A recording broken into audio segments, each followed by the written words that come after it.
Today, we are going to speak with Colleen Jones from Content Science and dig into brand marketing versus demand gen marketing. It's a topic that a lot of marketers and brand leaders struggle with, especially in the current economic climate that we have today. But before we dig into all of that wonderful stuff, Colleen, I'd love to just hear a little bit about you and about Content Science. Thank you so much, Sonica, for inviting me to chat about this very important topic. Content Science is an end-to-end content firm that turns insight about content into impact. We're probably best known for our capabilities around analysis and research. That is really where we've been able to provide a lot of value to some really interesting organizations and exciting brands. You know probably better than most people that right now we're in a really volatile economic climate. And I'm sure you kind of are coming across this in a lot of the conversations you're having with your clients, as are we in the conversations that we're having with ours. So let's talk about that a little bit and unpack it. How do marketers and brand leaders think about their efforts and their content when we're in such a volatile economic climate? Yeah, it is volatile. It's interesting how at the beginning of this year, we were seeing conversations about the recession and, layoffs and all of these things. And this past week, I saw a conversation about the US being in a bull market now. So, I think everyone is interested in being resilient in these volatile times. And I think for content, there are two implications. One is to get more strategic with content. Apply the 80-20 rule. I can't tell you how many times we've seen situations where, 20% of a brand's content is getting 80% of the results or the impact.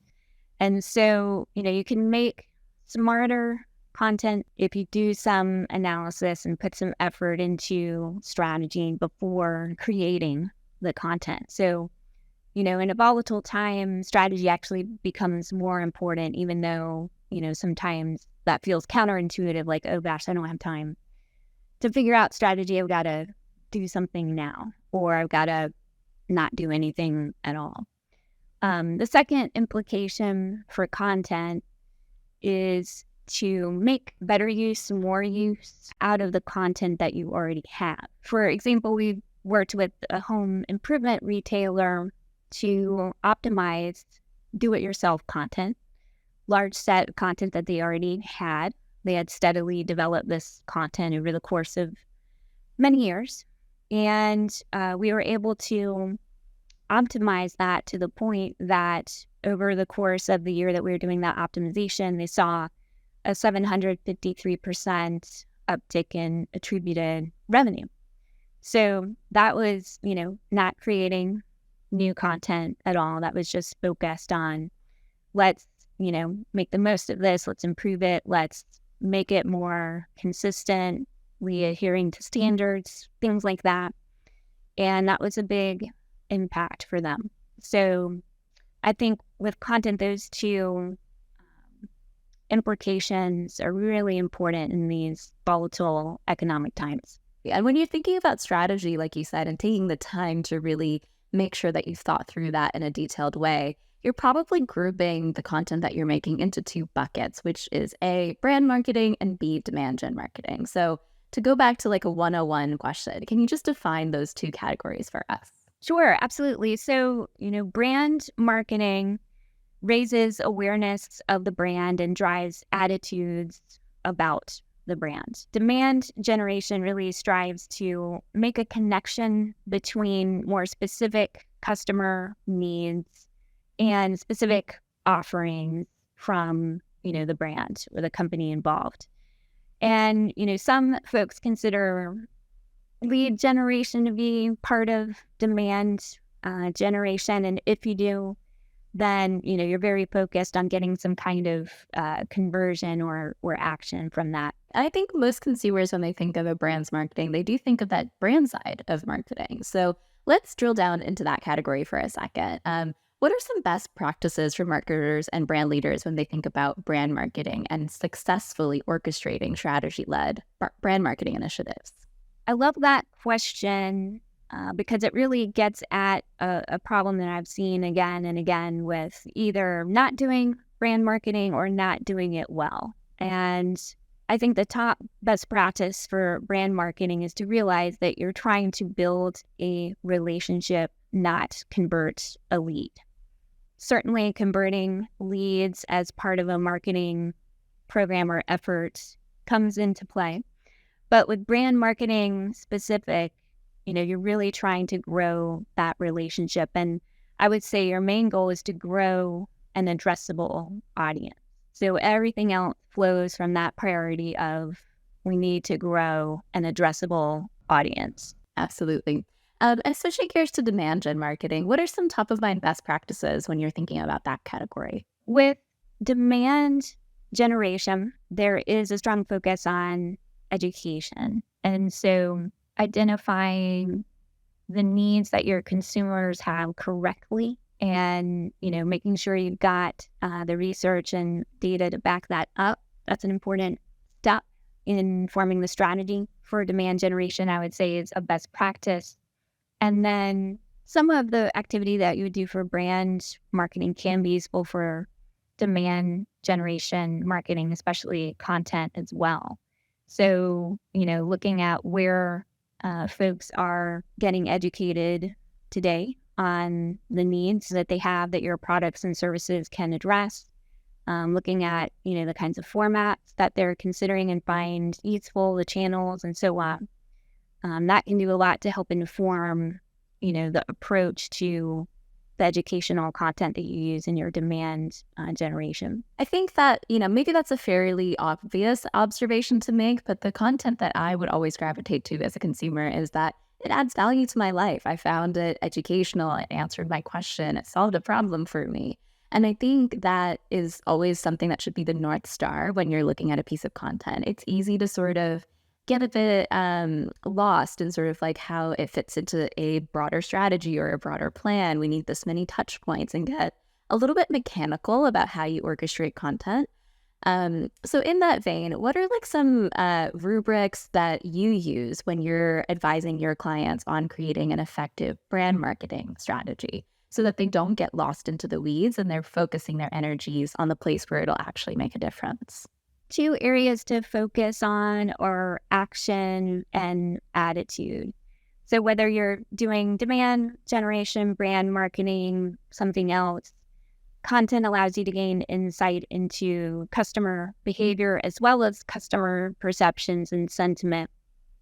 And, this insight that you can gain from brand marketing in particular is increasingly valuable in our age of first-party data and zero-party data. When you offer customers great content, you attract them, they interact with it, they interact with you, you learn a whole lot more about them directly. So it's a huge opportunity not only to build your brand, but also to learn more about your customers. And I think, in the context of where our economic climate is now, it's volatile. I think a lot of marketers and brand leaders are feeling pressure to show results to their stakeholders. And brand building is a long game. It's something that happens over multiple years. Versus demand gen marketing can feel like, right, I'm going to put my efforts there. I can show that this is the number of conversions or metrics I got directly off the back of this.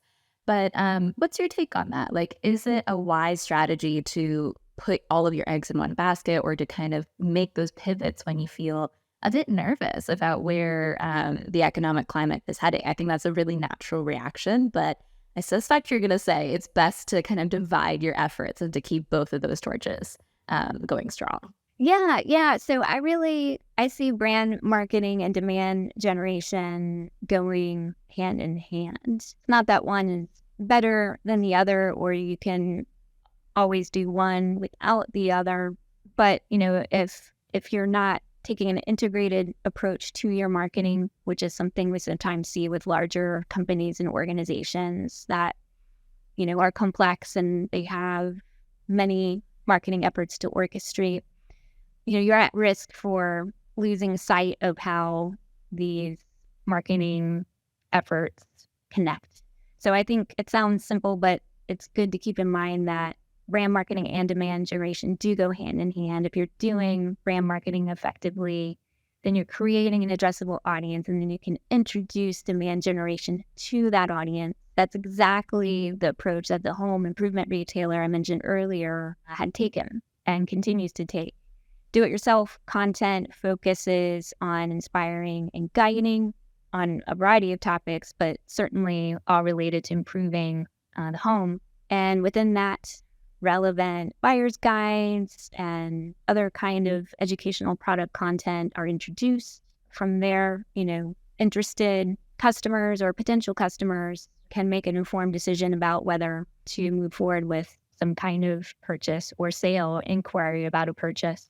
Absolutely. And I think maybe a place that some marketers and brand leaders are in now are that they understand the long-term value and that kind of like year-over-year compound interest type build value that they get out of their brand marketing content. But they might have stakeholders around them that don't, and they are feeling pressure from those stakeholders to put their efforts in other areas and maybe, cut their brand marketing budgets to put towards those other areas. So from your perspective, what is a good rubric or measurement metrics that you suggest to your clients to leverage when they have to go into those conversations to say, no, I really believe that this is where our effort should be, and these are the metrics that back up my stance with evidence? A couple of thoughts there. One, when you start thinking about measurement for anything, it's tempting to, dive into the data first. And if you do that, you quickly get overwhelmed because, today we have all kinds of data available, which is fantastic, but it is easy to get overwhelmed. And so one of my friends, Alan Siegel, who's the vice president of audience development at CNN, has been for many years, has always said to start with asking the right questions. And some of those questions might be, did our content reach the right people? Are people returning to us for more of this content? Are we learning about what topics, interest people from this content? Did our content change people's attitudes about a brand, about a topic, about an issue? And from there, you can choose more specific metrics that make sense for, the content and channels that you're using. And then one other aspect to this that I'll mention, how do you measure success for brand marketing in particular? For brand marketing, we find it's useful to focus on the signs that you are attracting and growing the right audience. And so I'd say one of the top measurements to pay attention to is subscribers. Are people subscribing to emails or joining your social media channels or, whatever method of subscribing, if you will, makes sense for your approach? Because people want more of this content from you. They want to hear more from your brand. They're finding, what you're doing and putting out there to be entertaining or useful or, meeting a need that they have. So subscribers, big metric to pay attention to. I want to unpack one thing you said there, that like metrics that aren't tied to a long-term strategy can be difficult to contextualize. So for those people out there that might feel like, okay, I have a strategy, but I feel like it's not effective. I want to update my strategy. I want to rethink it, or I want to completely throw it out the window and start afresh. From your perspective, what makes an effective marketing strategy? What are some key pillars? It will look different for every organization and for every business, but what are some key concurrent themes that for you make an effective and coherent marketing strategy? A couple of things come to mind for a really effective marketing strategy, especially when content comes into play. One is that there is a clear vision for the effort, the brand marketing effort or the demand generation effort, whatever the case might be.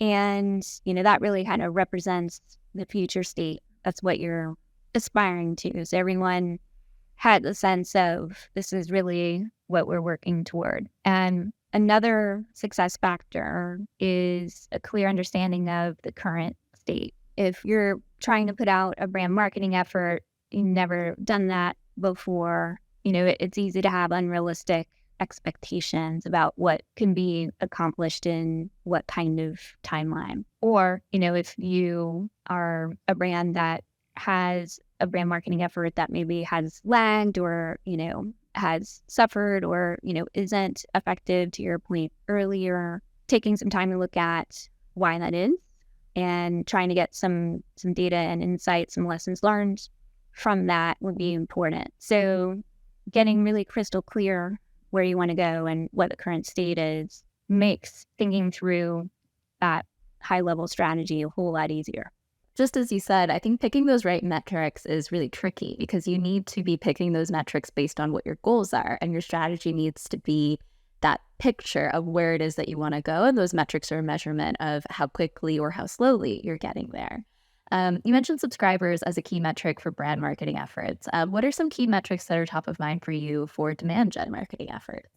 Having some good insight into engagement and micro engagements can be invaluable in terms of the action side. So, you might not necessarily be overly focused on, did people submit a form asking for more information or asking to talk to a sales lead?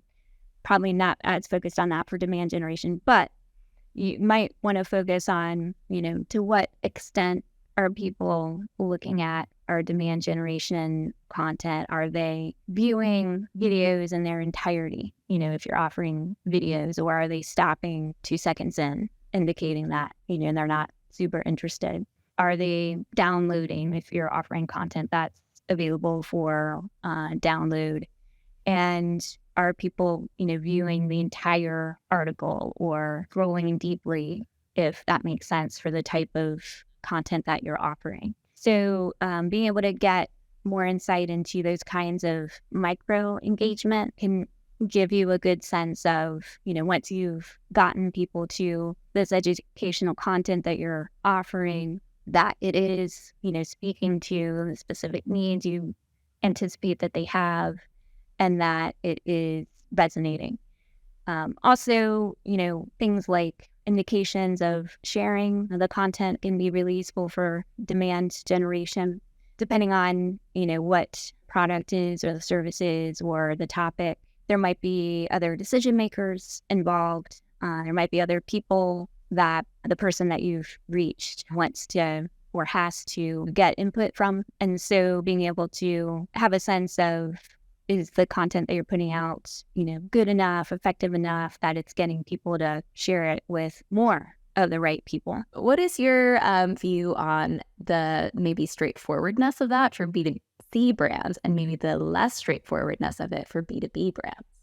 Yeah, I agree that B2C brands tend to be ahead really in all kinds of marketing, and I think it's no exception with brand marketing. And on the B2B side, I think we make things more complicated than they need to be. B2B and B2C, it's all people to people. So I think that the smart B2B brands follow what's happening in B2C and pick up on that quickly and act on it. So, I think B2B brands that are doing a better job of this brand marketing and to some extent the demand marketing are picking up on from B2C, the need to tap into emotions and lifestyle and inspiration and storytelling and use that in productive ways to have positive relationships with customers and prospective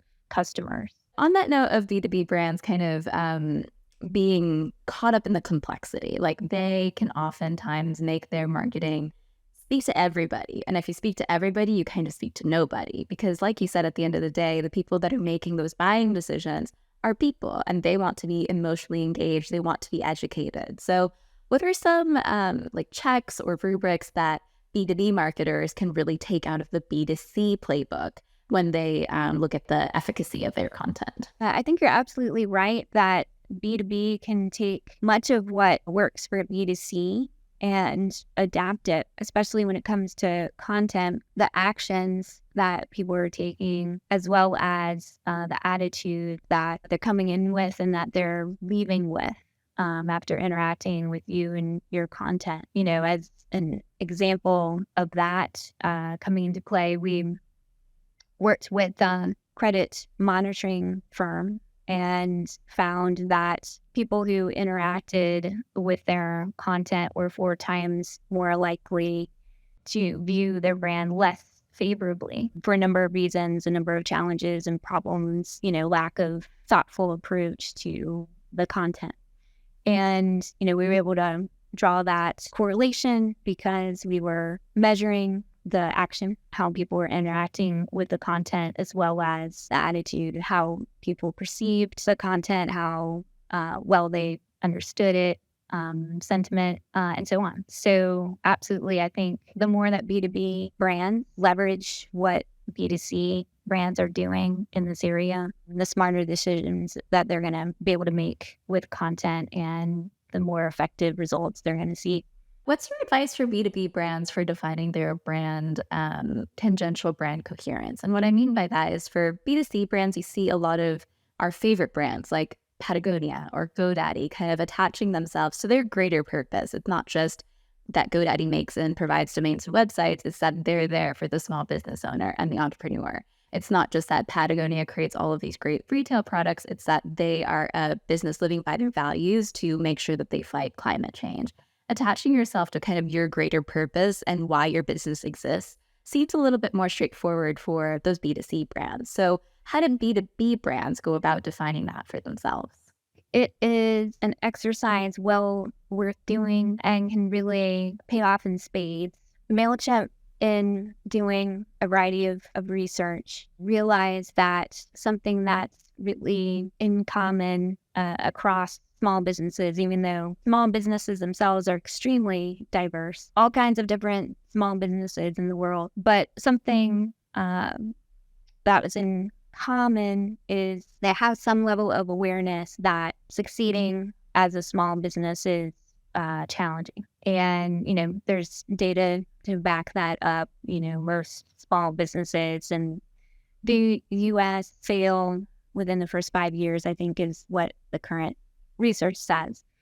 And at the same time, there's also this idea that's in common across very diverse small businesses of wanting to grow, but wanting to do it their own way. And so these kinds of elements have really gone into MailChimp's efforts to position themselves as tools to help, but also inspiration, coaching, some enthusiasm, a little bit of humor in a small business owner's journey to not just survive, but thrive. And I think MailChimp is an outstanding example of, in a really effective way and well-intentioned way, tapping in to the emotions, into greater purpose, and really carrying it through content as well as, you know, everything that they do as a business. One of the last things I want to wrap up with is this idea of Netflixization versus TikTokization. And what I mean by that is that as the years have gone on and people have become used to and attuned to streaming services, they expect a really high caliber and quality out of the content that they watch.